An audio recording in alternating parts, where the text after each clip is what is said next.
Hey everybody, it's me Argent, and I'm here with my frequent co-host, Serp Kerp, formerly known as Nazbol Gang. And yeah, we have a couple different topics for you today. We're going to talk about the Ukrainian election, and then we both recently watched the movie Vice. So we're going to talk about that in the Iraq War. So Yeah, so we're going to start about the Ukrainian election.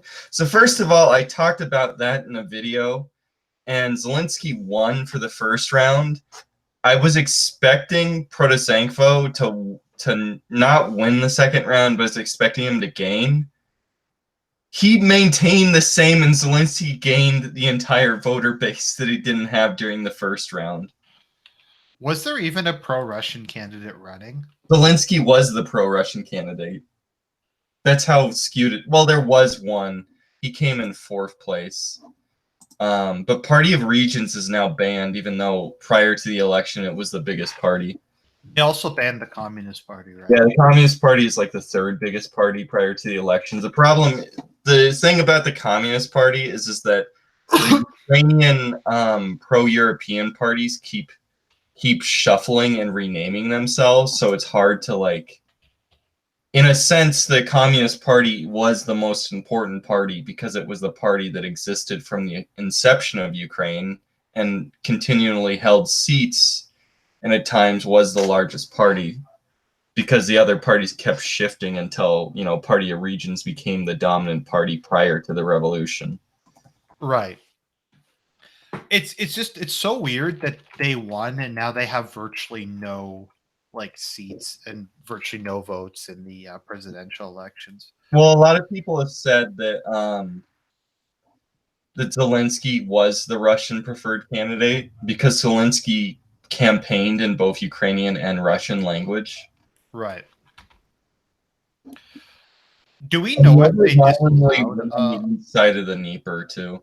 Do we know if they disallowed a whole bunch of people from running? Not really. The guy that was like the here, if I can go and find his name. Also, what's the deal with the pro-Russian party having social liberalism as its ideology? What do you mean? Like the opposition bloc. Party of Regions? No, the opposition bloc has social liberalism as its ideology. Well, whatever. Anyway, Yuri Boyko was the more Russian candidate. He got the fourth most votes. He was vice prime minister before. Right. It's Minister of Energy under Viktor Yanukovych before the revolution. So we're in clown world.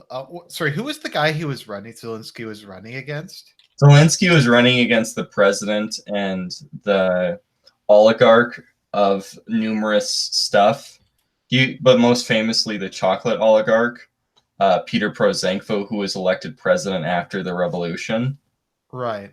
And he's partly responsible for the schism between Constantinople and Moscow, too. He was part of his campaign was literally creating a national church for Ukraine. That's part of his, campaign platform. Right. And he put martial law throughout a lot of Russian-speaking regions of the country prior to the campaign as well. Wasn't there to be semi-fair to the pro-Russian side, a lot of the Russian areas are under military occupation. Well, yeah. Crimea, quasi supposed to be more pro-Russian, won anyway over the Ukrainian nationalist. He crushed him, and Donbass is in a civil war. It's occupied by separatists and the military. Crimea is defected into Russia itself, and still the Russia phones still are more powerful than Ukrainian nationalists and Ukrainian Europhiles. They only won in a couple Very districts. west. Yeah, Yeah, in the extreme west. usually around Lvov. That's because the area was part of the thing is that that area was under the Habsburgs. The Right. area that was under the Habsburgs of Galicia is always known for being the most Ukrainian nationalist. In fact, it probably would be better to just have an independent Galicia and then to have the rest of Ukraine be part of Russia, to be honest. Yeah, is Galatia more Catholic? Yeah, Let me see what percentage of it is. but Galicia is well known for being the hotbed of Ukrainian nationalism and before then Ukrainian fascism. And that Right. the rest of the country is Russophilic, but especially east in the Dnieper, where you get Russophone majority. I admit I always giggle a bit when you say Dnieper. What? How am I supposed to say it? No, just because Dnieper is a slur for Japanese in Canada. I don't know if it is in Japanese in UK in US, but it is in Canada. Well, the Dnieper is so decisive in Ukrainian history. They use left bank and right bank. Mm-hmm. They don't even say East Ukraine or East of the Dnieper and West of the Dnieper. They have their own distinction of facing from. If you're facing the Black Sea, the east of the country is the left bank, and the right of the west of the country is the right bank, and the left of the country is the eastern side. I'm trying to find what the province is called in modern Ukraine of Galicia. Well, they don't really have provinces. Oh, Ukraine doesn't have province. Okay. No. I'm pretty sure it's a unitary state. Really, it's pretty big for a unitary state. Well, there's maps of the presidential election. Oh, okay. Yeah, Galicia is majority Catholic. Yep. Okay, that's interesting. Okay, so it's majority Catholic, or if not majority, at least like plurality Catholic. Yeah. Whereas the rest of Ukraine is Orthodox. Yep. So just a bit of a back thing. So when this whole conflict started, I was marginally pro Russia. You mean in 2014 in Euromaidan? Yeah. I was concerned that a civil war would break out on a much grander scale than it actually did. But it only happened really in the Donbass that seceded from the rest of the country. I thought that what I thought was the Galatia would succeed, to be honest. Because I supported Russia annexing Crimea, but I was kind of critical of them occupying parts of eastern Ukraine. Well, they don't occupy it directly. That's a misdemeanor. Right. But can I talk about Zelensky a little bit? Sure, go ahead. So if you look at Zelensky has contradicted his own political beliefs on numerous times. So as you said, he wants to legalize prostitution, gambling, and marijuana, and have legally state-funded abortion. But he, right, he's very pro-European Union. But he on the Donbass, he has said that he will resist the Donbass and he will reconquer it. He will allow them to have a referendum, and he wants them to have autonomy and have a special status like Crimea did. Right. He said that he wanted to have negotiations with the militants and then grant them amnesty and all kinds of stuff, just all over the place, because that's the most important thing of the entire campaign. Don't you think so? Is getting the Russophone vote? No, ending the war in the Donbass. Yeah.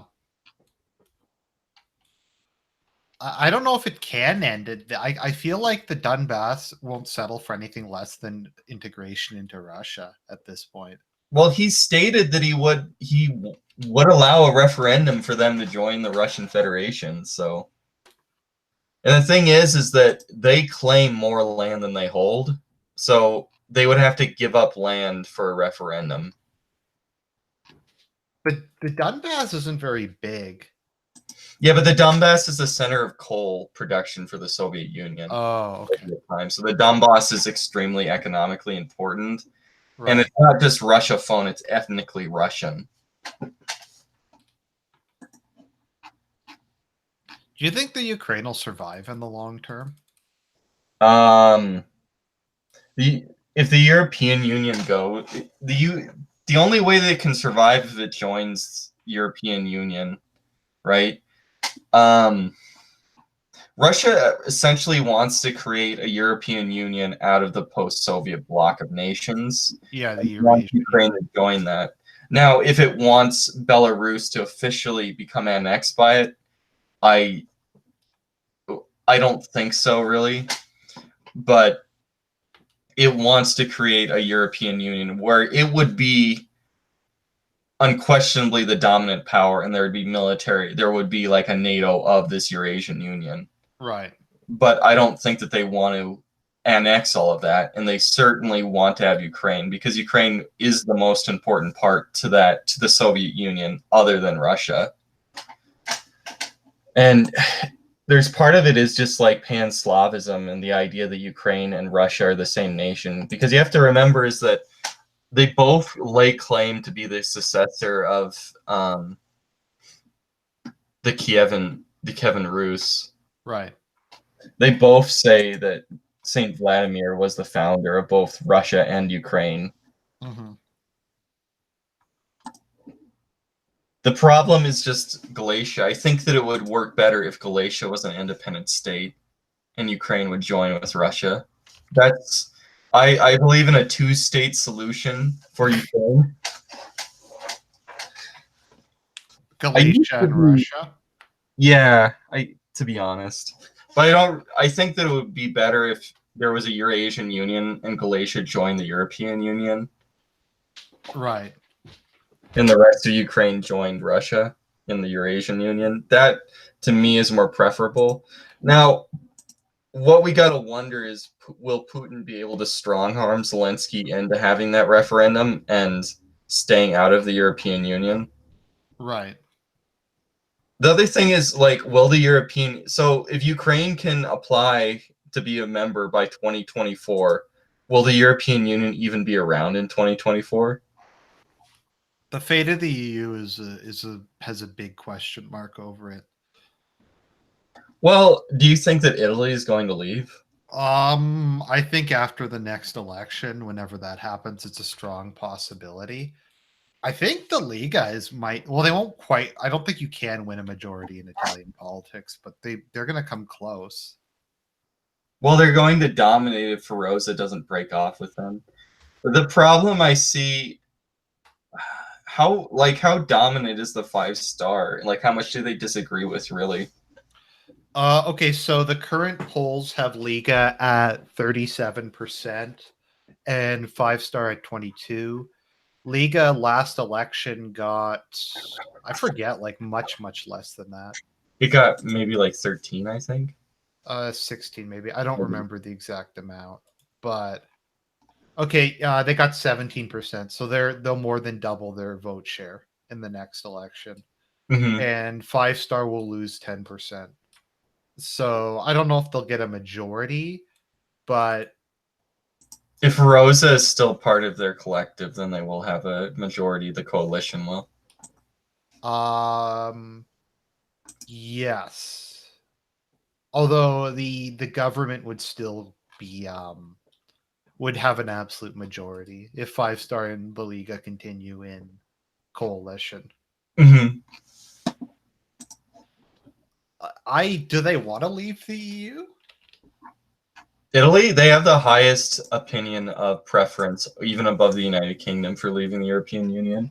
Because I wasn't sure if they majority. It's also Salvini will probably become prime minister instead of just interior minister. Yeah, do you think that he's essentially prime minister? And that guy that nobody knows his name is a puppet? More or less at this point. But let me just look at this. Public opinion. Okay, Wild card. What about France? I think France will collapse before it leaves. Because I it's not necessarily, I think that France would leave. I think France will collapse and that will implode the European Union. To be honest, I think that France is so far gone. Its democratic system has failed. Most people no longer support the Fifth Republic. Macron would win a re-election. Well, doesn't Macron have like a 20% approval rating? Yeah, but he would still win. I think his party would retain their absolute majority. According to polls, Yeah, that's I don't think so. That's yeah. like, Macron would still win. Well, up against Le Pen, so it well, would be doesn't close. that just show the state is collapsing though? Let me look at what it would be closer than it was. Let me see what the parliamentary election would be. Are you sure that you wouldn't just have people abandoning Macron for like the quasi communists and stuff? I don't know. Let me see how the EU election's gonna. Nope. Macron's party is set to win the European election next month.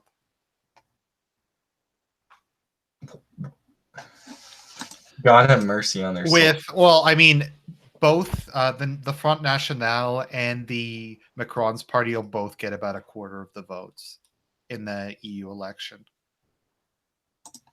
That's another big interesting thing. What's going to happen with the next EU election? We'll just have to see. Because my opinion is what will happen is so many Eurosceptic parties will also take hold that, well, it doesn't really matter because the EU Parliament does nothing. It's just a giant bureaucracy where the states have no control. The nation states have no control. Keep in mind, Macron's party has a massive majority in Parliament. Oh, I know. I think they might have a super majority, actually. Is supermajority over 66%? Yes. Or no, they don't quite have a super majority, but they have a really large. Another thing, I don't want to get too off topic, but it's looking like the Liberal Democrats might win a super majority in the next election in Japan, so they might be able to revise the constitution. They'll get rid of Article 9. There's that. They also want to make the emperor the formal head of state. Oh. Because the emperor is not the emperor. Doesn't he just exist? He just exists. So they want to make him the official head of state. Oh, okay. And like a bunch of other like shit. I admit it really bothered me when I found out that the emperor is not the source of sovereignty for the Japanese state.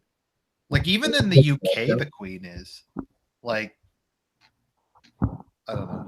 Japan's always had an emperor. Yeah. Do you want to shift now into Vice? Is there any other country that might leave the EU? Italy's the only one I can really think of. Isn't the Dutch possible? Yeah, the Dutch are possible. I think. Is Greece possible? Aren't the center right party going to take over in Greece in the coming election? Yes. I don't know realistically what the odds of that happening are though. Sorry, in Greece. Completely up in the air. Yeah, Syriza was really weird about the EU. Well, no, I thought Syriza is going to get slammed in the next election. No, I mean, but when they were in power, they were really weird about it. Oh. Because they were super pro-EU, but they were anti-bailout. So. Well, I guess we'll just have to see. Okay, so next election, what's likely to happen is, yeah, the New Democracy will win. Golden Dawn will remain the third largest party. Isn't Golden Dawn's like leader imprisoned without trial? Yes, he is in prison without trial. And there's the third biggest party in the parliament. Yeah, I mean they're not huge, but they have presence. They to put it in context, they get about 9% of the vote. But they're essentially no legal organization. Yeah, they're more or less illegal. It's funny because Golden Dawn used to be neo-pagan, but now they're like Greek Eastern Orthodox. Orthodox. Yeah. Oh yeah, because that anti-fascist rapper died, so they Oh, arrested like the entire leadership. yeah. So like the entire leadership of the party's in jail. Then they've been in jail for like 6 years or something. Hmm. I like how like their thing where they were giving like food to poor Greek people was like viewed as a hate crime or whatever. Based. Um, I can't see Greece leaving. Unfortunately, I don't think any of Eastern Europe will leave because they want to have it both ways. Mm-hmm. Here's the thing, though. Greece is now a third world country. Uh huh. Don't you think Greece's economy is comparable to like Brazil now? What is Greece's economy at this point? Don't they have 25% unemployment or something? Yeah, but like, what do they have an economy? Like, even I guess I'm being kind of sarcastic, but yeah. Okay, their labor, so they have 40% unemployment, I think. Mm-hmm. Their labor rate participation is 59%. Right. It's supposed to be over 18% unemployment right now. Oh, okay. Well, officially. Yeah, well, it's been hovering at 20% officially for years. Right. So that's cool. Cool beans. What was I thinking of again? Okay, so Vice. How much is the Communist Party going to gain? Isn't the Communist Party going to be number 3 in the next election or 4? Sorry, which election? In the Greek election this year, isn't the Communist Party going to be the 4th biggest party? Yeah, it will be after Golden Dawn. So that means there's 3 extremists. So the leading party is a conservative party. The secondary party is like an extreme cuck or extreme like pause party. And then there's a fascist party and a Stalinist party. Keep in mind, like most of the parties that make up Syriza were communist.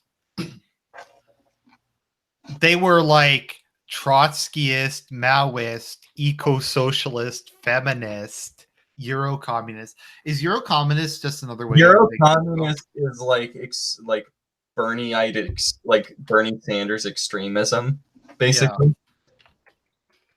Like most Marxist Leninists hate Euro-communism. right. So I'm just surprised that Greece hasn't collapsed yet, considering like their parliamentary state and that how like it's completely dominated by extremist parties. Right. I mean, didn't like Germany want to build a at this point doesn't Germany essentially want to build a EU army to occupy Greece to prevent them from leaving, like fucking up their debt? Yeah, and well, they'd also have to occupy. I don't know. I wonder if they're going to occupy France at some point, or has that already happened? I mean, we don't really No, know. France has like their police is militarized like Indonesia now. As Tier. as far as I can determine, the country's under martial law, but they won't show us anything about it. We have absolutely no idea what's going on there. No,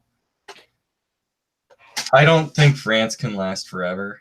I But think the republic's done. it looks like, though, just Um, from what little I put out, that the army has just been called in and is just beating the crap out of the Didn't the head of the army declare Macron to be a traitor?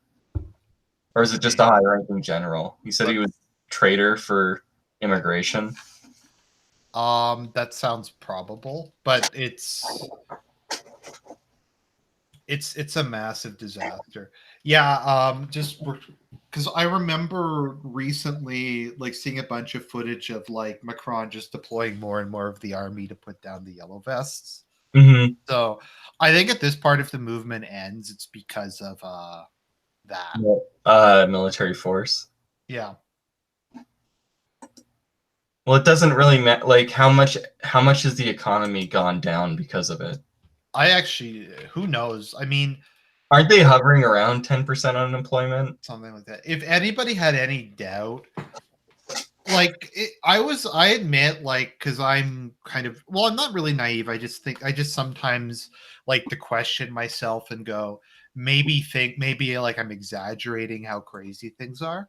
It actually surprised me by how much the media covered up the yellow vest protest, like that they could get away with it. I mean, it's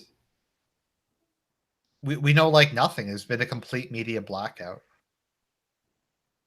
The only thing we really have heard is occasionally they'll say they're like evil racists, but that's about it.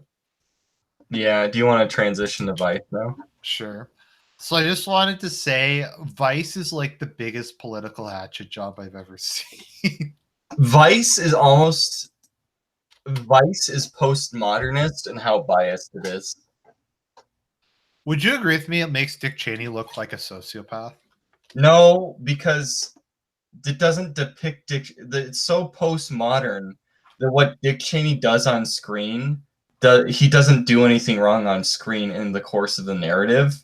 Because the narrative, first of all, the narrative in this movie, it's constantly interrupted by a narrator. And the identity of the narrator is actually one of the most disgusting things I've ever seen in my life. Can I just give the plot spoiler here? Sure, go ahead. So the narrator of the movie, who constantly interrupts the movie to give out of context alleged things and things that Dick Cheney did, constantly to interrupt this flow of the movie in a postmodern fashion, is in fact the donor of Dick Cheney's heart transplant. And he constantly at the end of the movie, he complains about how his entire life was ruined by dying young and giving his heart to Dick Cheney, and how disgusting it is. How is that Dick Cheney's fault? The heart transplant. I don't know. I don't.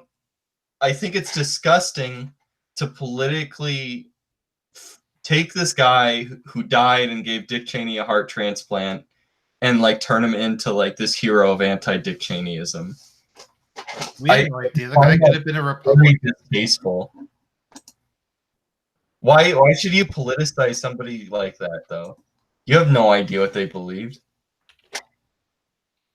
Yeah, and well, just to use him as such like a crass instrument to like just beat your political opponents. I mean, it's just that was bad. I don't know. I still feel like this whole movie just okay, someone in the chat saying, how is that even possible? How did they do that without putting words in the donor's mouth? They put words in the donor's mouth. He's the narrator. Is that they make a fake name for the donor, and it's not the real person.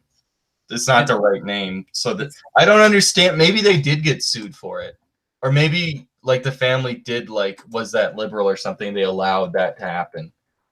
Because I was like, how is this not libel? Like, how is that not liable to? Because it's so distasteful and disgusting when I watch the movie. I actually because I was having trouble following. Is it understandable? I kind of had trouble following the movie at parts. No, I just said the movie's almost unfollowable. If you just took the narrative of the movie and took out all the postmodern sections, the movie would be like an hour long, but the movie's 2.5 hours and it's constantly interrupted by out of context stuff. And you're a Canadian who's extremely well versed on American politics. And I am an American who's even far more well versed because of being an American. No, I mean I could follow it because I already know everything that happened. But if I didn't know everything that happened, I would be completely lost. Well, no, I don't. You have to know very innate details about Dick Cheney to understand what's happening, and the Nixon administration, because the movie's in the back rooms. It never explains anything really. Things just sort of happen and they're interrupted by postmodern. And this movie was 2 hours long, so it's 2.5 hours. So it's not like they didn't have time to establish things. They weren't in any rush. So you felt that the movie gave almost no explanation, and it was incredibly poorly constructed as well, right? Okay, you know what I think was the biggest like hit against Dick Cheney was at the begin when he's like, "What party are you?" And he's like, "What party is that guy? Republican." Well, I'm a Republican. Then you say, Like, well, that's my party. is really like to me that just made him look like a sociopath. Like, So he just heard Rumsfeld's speech and then like no, but something that I found really interesting in this movie is just like the off the cuff stuff that's designed for like the pink hat wearing women, where they just constantly comment, "I'm a woman, I can't do this, Dick." Like his wife is like, "Dick, I can't lead our family. You have to go back to college and make money for us because his woman, wife was kind of best girl, tbh.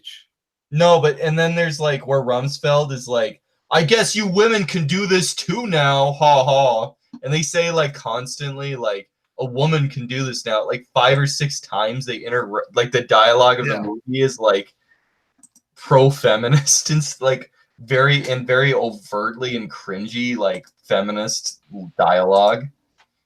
Yeah, and then there was like his wife was randomly like really based, if I remembering the movie properly. Mm-hmm. Well, then, like, because he had a heart attack on the campaign trail, and then she finishes the campaign trail. Yeah. He like goes to the extreme right of like allowable. Like she goes to being alt right out of nowhere, and she's like, "We gotta end. We gotta end the blacks taking our job with affirmative action because there's so many black people in Wyoming, guys."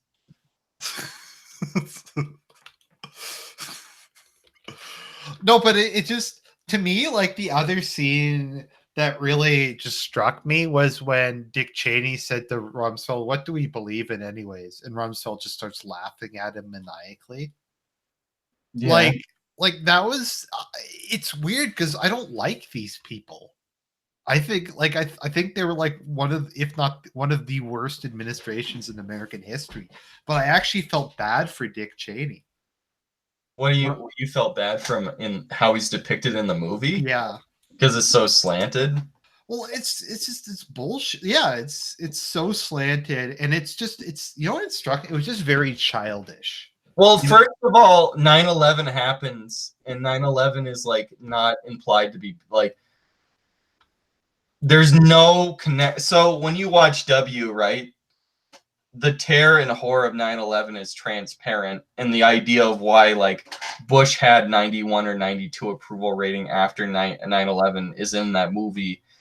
And it's like, oh, Bush failed. Bush is a fuck up or whatever. I found W kind of boring, but I didn't think it was unfair. If that makes sense. I think that W depicts George Bush as a human being. Vice depicts Dick Cheney and George Bush and Donald Rumsfeld as like demonic monsters. And I don't think W was fair at all to Bush with the Iraq War, really. No, but it didn't make him look like a sociopathic monster. I use the term sociopath because it seems like none of them have value anything. They just want power.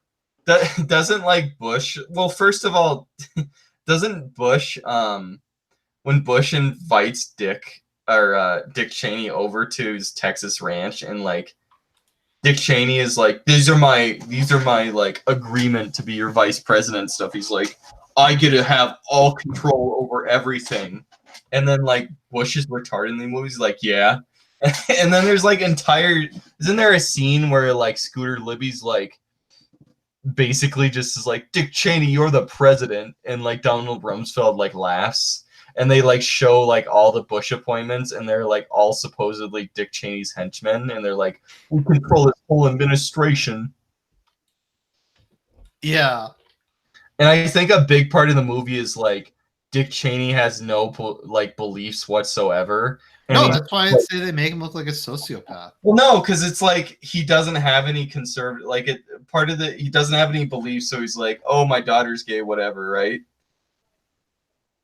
To be honest, like I think that the only humanization that they had is him accepting his daughter as being a lesbian, So just they could build up of him being Did evil. that happen like that IRL? No, his daughter's a lesbian. No, I know, but was their relationship IRL like that, or? Oh, I don't know. Probably not. Remember how he's like, "Oh, I support gay marriage, but I can't say that because I'm." Was gay marriage even a thing in 2000? I don't think it was. I thought it would be like the basic income level in 2000 of like out there propositions.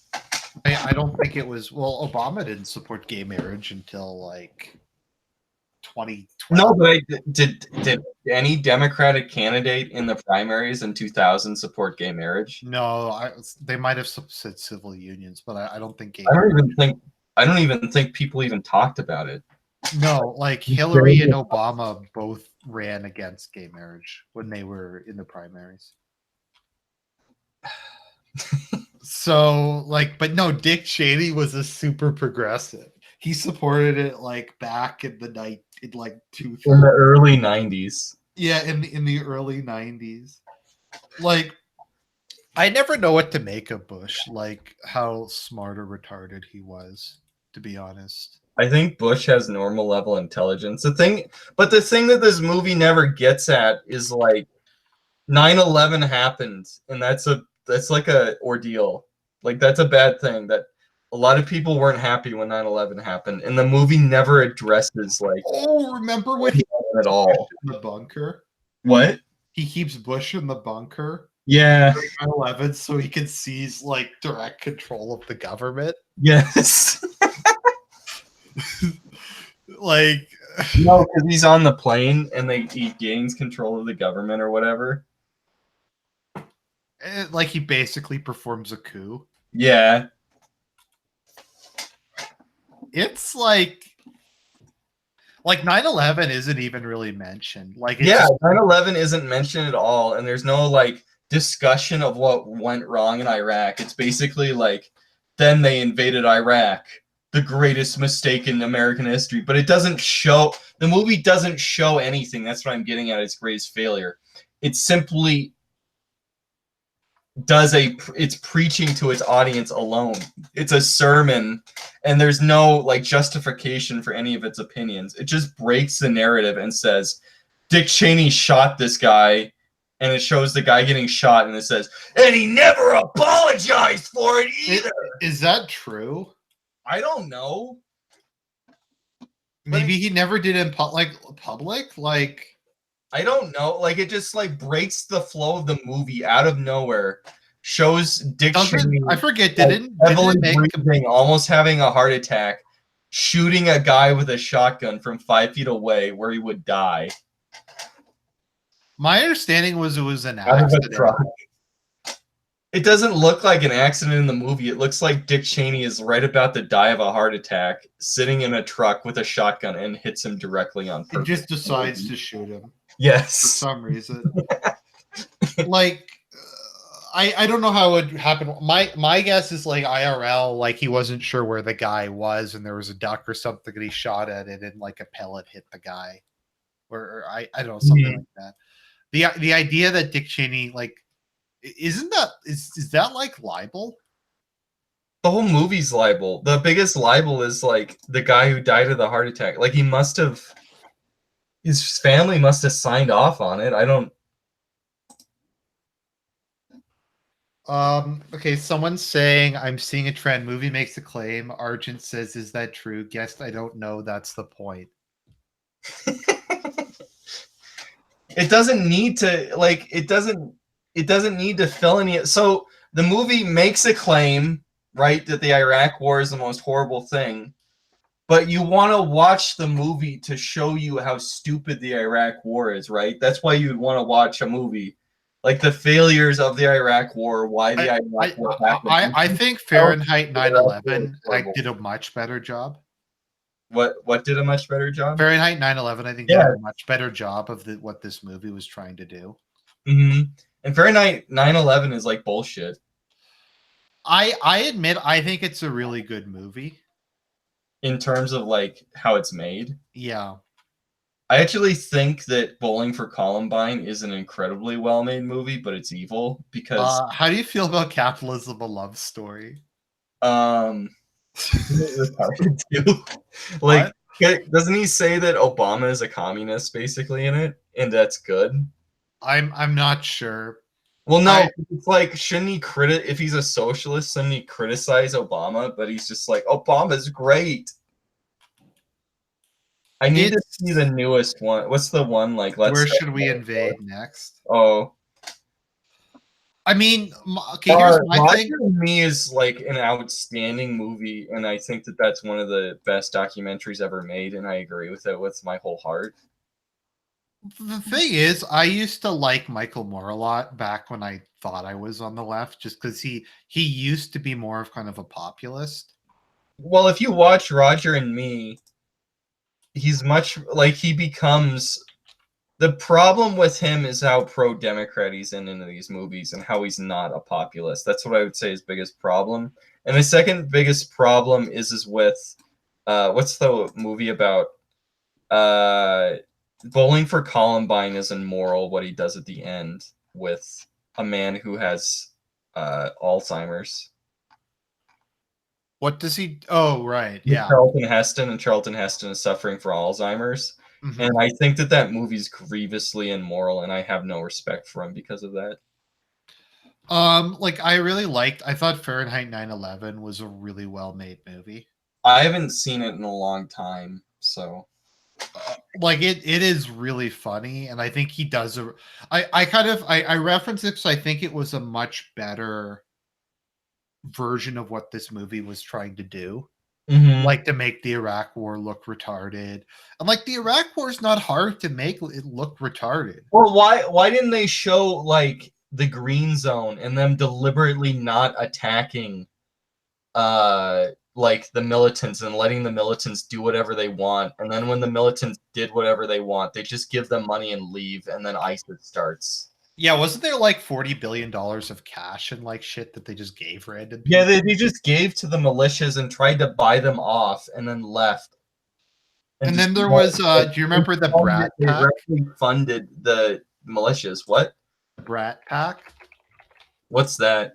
They were like a oh no, or something. They put like a bunch of like like not very old people in charge of the government or something. I don't. Oh, The whole thing was a fucking like well, for they banned everyone who had government experience from being a part of the government, but yeah. the anti-Ba'athist thing.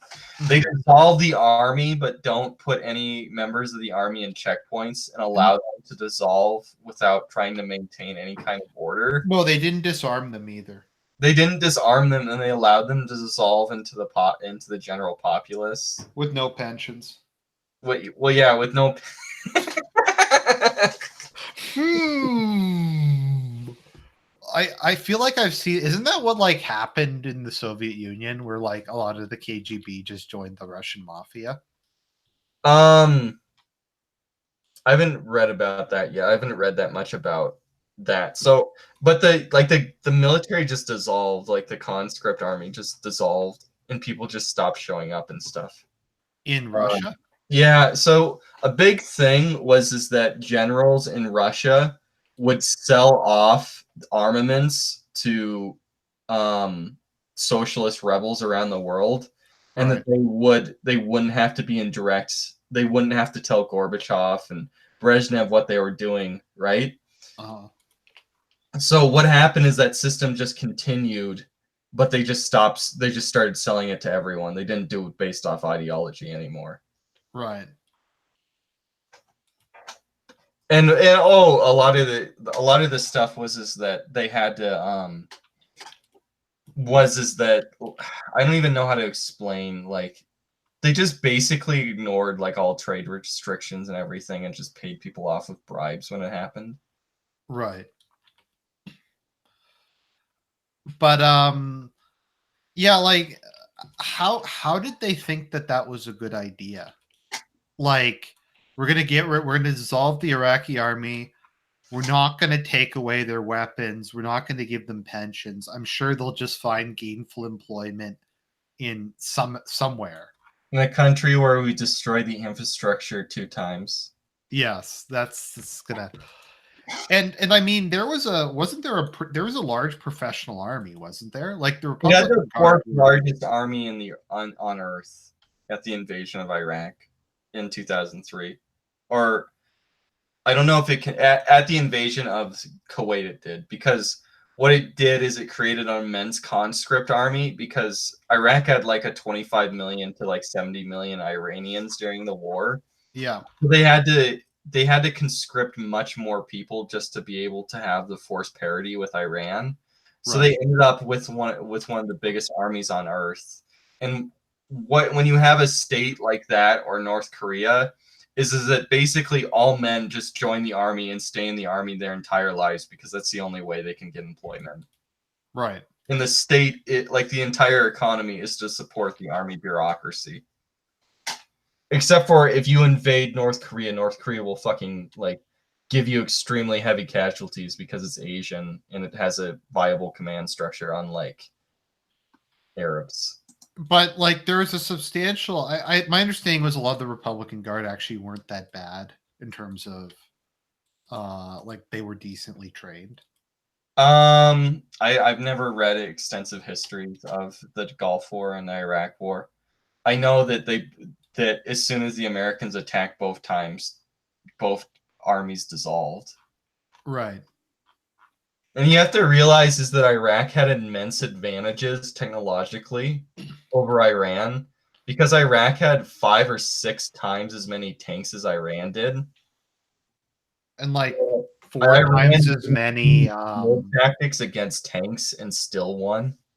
They also had attack helicopters and shit. They are multiple times more attack helicopter, because both the Soviet Union and the United States supported Iraq far above their support for Iran, even though they both had covert support for Iran. Mm-hmm. So in terms of technology, the war was immensely lopsided. That being said, Iran's air force was like vastly superior, Why is that? Because they had a bunch of planes from the Shah, or because they had all these planes from the Shah and they are well trained with them. mm-hmm. And the thing is that um, I don't think, and nobody ever. So the Shah's military or air force was built with like heavy U.S. cooperation, where they train them. Why Iraq just bought an air force and didn't know how to use them. Right. That's a very Saddam thing to do. To just buy something and not know how to use To them. just throw money. Well, during the 2003 invasion, I've read that the soldiers in like T-55s, when they're attempting to fight Abrams, when they found the knocked out T-55s. Yeah. First of all, that's not a fair fight, and it'd probably be better to just directly attempt to drive the T-55 into the Abrams and take it out like that way. Yeah. At that point, because the T-55 is 40 years older than an Abrams, but whatever. Anyway, they found like training ammunition and stuff, and that apparently the Iraqis were so poorly trained that they didn't know the different types of their ammunition. Who? That they were shooting anti-personnel and training rounds at Abrams and stuff. Didn't the U.S. lose almost no men during? I think they lost like 180 men or something during Desert Storm in terms of deaths, if you count friendly fire. And I'll look up in the actual invasion of Iraq. I thought it was mostly friendly fire during. It might be mostly friendly fire. I think the official is like a quarter to a third. Straylock says Iraq's army was so incompetent with mechanized weapons it was comical. Do you remember the Iraqi information minister? While we're talking about random Iraq war stuff. No, what happened? Okay, he did stand-up propaganda, so he would like go on and say like, we are on the verge of total victory. The Americans are committing suicide, throwing themselves against. Okay, so the coalition had 172 killed in combat during the invasion, according to Wikipedia. And the Iraqi forces, according to the United States, suffered 30,000 killed in combat. Wow. That is pretty horrible. Yeah. Well, do you know about why Arab armies lose wars and everything? Yeah, there's a big. It's pretty historically a test too. Mm-hmm. The problem is then like people are just like, well, Russia would be defeated because the Iraqis were losing 40-year-old Russian equipment against modern American equipment. So then Russia would be completely annihilated by American forces because they would just be using what Iraq did. And it's like the Iraqis didn't even know the difference between anti-personnel, anti-armor, and training rounds in their tanks. Also, the Russians wouldn't be using 40-year-old tanks. They actually did use 40-year-old they did? during Afghanistan. Oh, That's because they didn't want to commit because there was no reason to use T-80s and T-70s. Okay, that's what I mean. Like, there's no reason to use that against. They didn't plan to use that against NATO. Yeah, I mean, I don't know. A tank is kind of a tank, so. Yeah, if you're just using it against infantry, a tank's a tank. Mm-hmm. Like, well, yeah, I mean, the bigger tanks are expensive and shit, but that's not what they'd use if they were fighting Abrams. They wouldn't use like 40-year-old.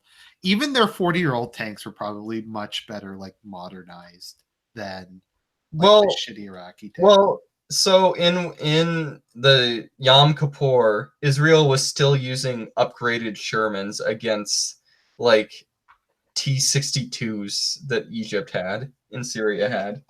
Right. So, and Egypt, like, Israel wiped the floor with them. Mm-hmm. Arab armies are just shit. Like the Soviets Gaddafi lost heavily. Like Gaddafi lost with T-55s and T-62s and like BMPs against like Chad tribesmen armed with jeeps or in the Florida War. Sorry, it just amuses me. The name of the country's Chad. No, because they're Chad. They kind of are actually Chads. They're armed with fucking Toyotas and they defeated like tanks. Like I think something people forget is in most of the Arab-Israel wars, the Arabs had much better equipment. It was comparable or better. Yeah, because the Israelis often had old American or old like NATO stuff, and the Soviets normally gave Egypt like the newest shit. It's just they were incompetent. Like they gave the Egyptians like all kinds of like surface to air missiles. To be fair, the Israeli Air Force, man for man, is probably the best Air Force on Earth, though. No, it was, but I don't think their aircraft were that like much better. Yeah, speaking, weren't they using Mirages? I think they were. Yeah. So the Arabs, I think, were a lot better armed during the 1948 war. Yeah. Well, wasn't it basically? I mean, was the 1948 war a state-on-state war, though? I don't know that much about the 1948 war. Wasn't it just militias against militias because the Arab states were barely even independent at that point? Yeah, I think I'm not sure exactly. The 6-Day War was a fucking shit show of like epic proportions. Hey, Syria, we've already defeated Israel. Come and help us. Sorry, what? Hey, Syria, we just defeated Israel, so come and help us immediately. What? Sorry, what are you referring to? So, when Egypt attacked, or when Israel attacked Egypt and routed their army and took the Suez, the 6-Day War. In the 6-Day War, Syria showed up like 3 days later. Yeah, well, no, they told Syria that they routed the Israeli army to try and save face and hope that if Syria invaded Israel, then the Israelis would have to abandon their positions against Egypt in order to prevent Syrian advance into Egypt. Mm-hmm. So they deliberately lied and told them that they defeated the Israelis. And that the Syrians didn't have enough information to know better. So they invaded Israel and were immediately annihilated. Like, if they had have all attacked at the same time, they might have had a better chance. Yeah, well, Like, I think Jordan also like attacked at like a weird time. I think Jordan attacked last, didn't it? And then it Yeah, came. Jordan came in like at the end. Like, so Israel, like in the first 24 hours, like in the first, I think 12 hours, Israel destroyed like 80% of the Egyptian Air Force. Didn't Mos Dayan literally walk into Jerusalem and then like go on his knees and be like, God has accepted us and Israel's a legitimate state and stuff? Yeah. That's really where the Israeli right. If you ever, there's a really long book I read called like Dreamers, Mm-hmm. which is about the impact of the 6 Day War in Israeli Well, I politics. haven't made it yet, but I'm going to make the Collapse of the Soviet Union series. I'm thinking about making a History of Israel and Zionism series Mm-hmm. as a sequel because I'm really interested in that as well. Israeli history is really fascinating. Yeah, because I ordered 2 Martin von Creveld books on the history of Israel and its army, and I have the Israeli lobby and I have the Samson option I wanted to talk about. It would be interesting. I'd be interested to see what your view of Begin is. Who is Begin again? He was the Was first. that during Lebanon or? He was the first right wing leader of Israel. What was his? I'm sorry, I haven't read that much about Israel. I just know about the wars. Let me see when was he in power. 77 to 83. Yeah, but Begin was the first right wing president of Israel. He founded He was Likud. president. He wasn't prime Oh, minister. prime minister. Sorry, right.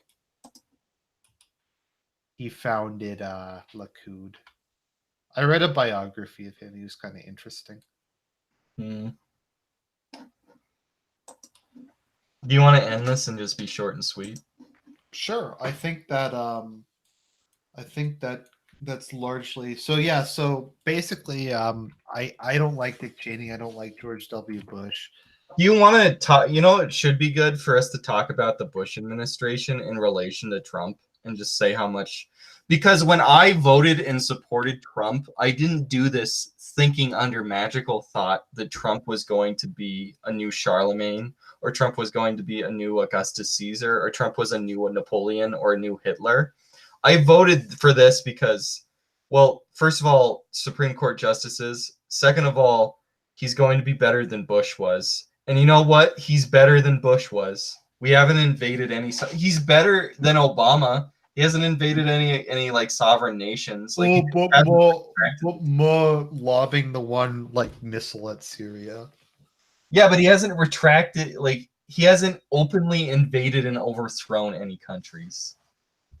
He had like a strategically irrelevant airstrike to like get people off his Okay, back. so let's talk about the Bush administration. 9/11 happens. Who did 9/11?